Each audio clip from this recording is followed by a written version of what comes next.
Voice of Tamil 24. Cook with Comali நிகழ்ச்சியில் நடந்த கோளாறுகள் பற்றி சொல்லி தெரிய வேண்டியதில்லை. சமூக வலைதளங்களில் பரவலாகவே மணி பிரியங்கா சண்டை விவகாரம் ஓடிக்கொண்டிருக்கிறது.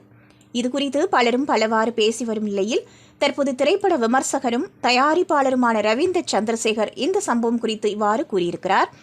பிரச்சனை என்னவென்று யாருக்கும் தெரியாது. தன் சுயமரியாதையை சமரசம் செய்து கொண்டு நிகழ்ச்சியை தொடர முடியாது என்று கூறிவிட்டு மணிமேகலை வெளியேறியுள்ளார். ஒரு வீடியோவில் அவர் பேசும்போது முன்னாள் தொகுப்பாளர் என்ற வார்த்தையை பயன்படுத்தினார். அதில் பிரியங்காவை பற்றி பேசுவது போல் தெரிகிறது.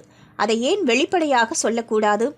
நான் பிரியங்காவிற்கு ஆதரவாக பேசவில்லை, ஆனால் அவர்களின் நடவடிக்கைகள் குறித்த எனது கருத்தை பகிர்ந்து கொள்கிறேன்.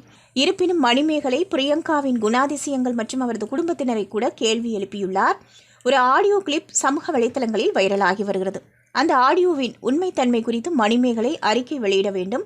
சுயமரியாதையை பற்றி பேச ஆரம்பித்தால் எந்த தயாரிப்பாளராலும் படம் எடுக்க முடியாது. எந்த தொழிலில் இதுபோன்ற பிரச்சனைகள் இல்லை? பிரியங்கா யார் என்று பிரியங்கா குடும்பத்தினருக்கு தெரியும்.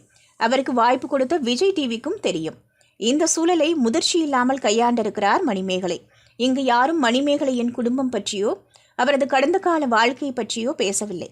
ஆனால் தற்போது பிரியங்காவின் தனிப்பட்ட வாழ்க்கையே விவாத பொருளாக மாறியுள்ளது என்று கூறியுள்ளார். நீங்க பார்த்துட்டு இருக்கிறது Voice of Tamil 24. Like, share and subscribe.